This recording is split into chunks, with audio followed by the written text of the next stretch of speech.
বাঙালি খানায় সবাইকে স্বাগত জানাই। আপনারা তো অনেকভাবে ঝিঙ্গে বাটা খেয়েছেন। একবার আমার মতন করে সহজ পদ্ধতিতে আপনিও শিখে নিতে পারবেন ছোট ছোট টিপস সহ। তবে আমি আজকে ঝিঙ্গে বাটবো পেঁয়াজ ছাড়া। খেতে কিন্তু খুবই সুস্বাদু হয়েছিল। আপনারা একবার রান্না করলে বারবার রান্না করবেন। তবে আমি আজকে এখানে পেঁয়াজ ছাড়া কিভাবে ঝিঙ্গে বাটলাম চলুন সেটা একবার দেখে নেওয়া যাক ভিডিওর মাধ্যমে।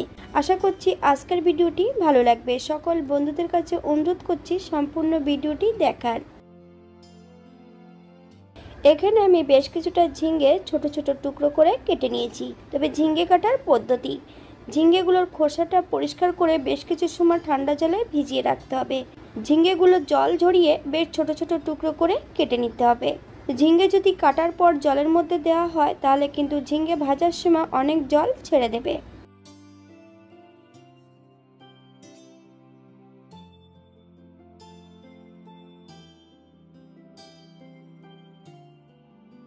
এই পর্যায়ে আমি ঝিঙ্গেগুলো ভেজে নেব। একটা ফ্রাই প্যানে বেশ কিছুটা রসুন অ্যাড করেছি। আপনারা যদি পছন্দ করেন তাহলে পরিমাণে বাড়িয়ে দিতে পারেন। শুকনো খোলায় ঝিঙ্গেগুলোকে ভেজে নিতে হবে।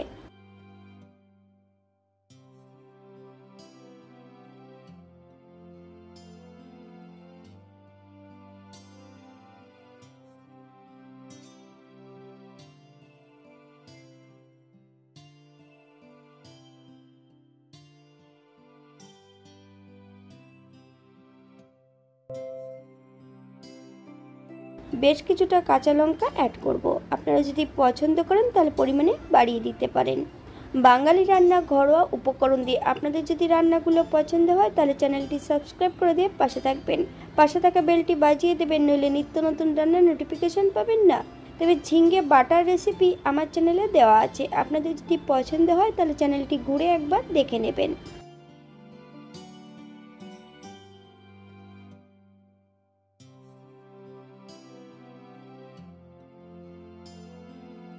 এই পর্যায়ে গ্যাসের ফ্লেমটা আমি অফ করে দেব।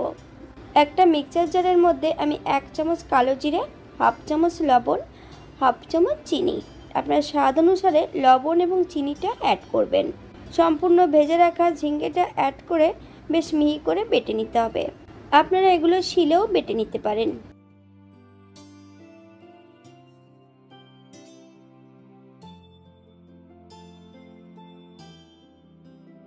ঠিক এমনভাবে বেটে নিলেই হবে।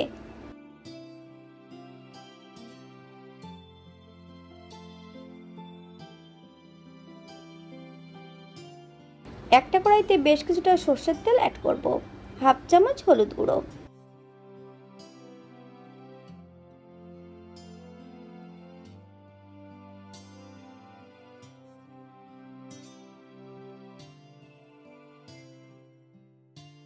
এই পর্যায়ে সম্পূর্ণ বেটে রাখা ঝিঙ্গে অ্যাড করতে হবে।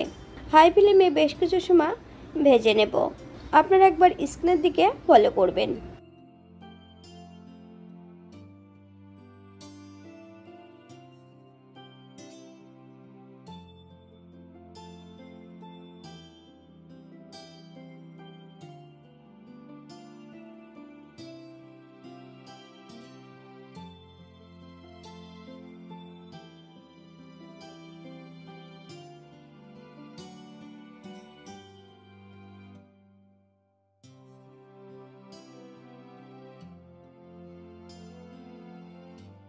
এই পর্যায়ে অ্যাড করব 1 চামচ কাঁচা সর্ষের তেল। আপনারা যদি পছন্দ করেন তাহলে পরিমাণে বাড়িয়ে দিতে পারেন। যারা নিরামিষ খাবেন তারা রসুনটা বাদ দিয়ে এখানে পোস্ত অথবা নারকেল অ্যাড করতে পারেন।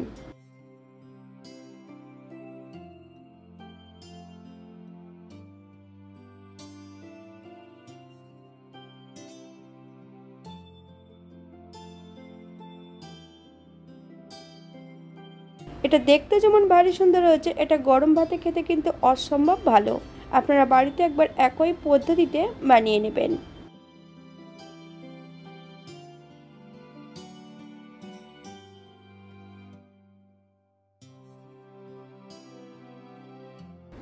আজকের ভিডিওটি এই পর্যন্ত। সবাই সুস্থ থাকবেন, ভালো থাকবেন।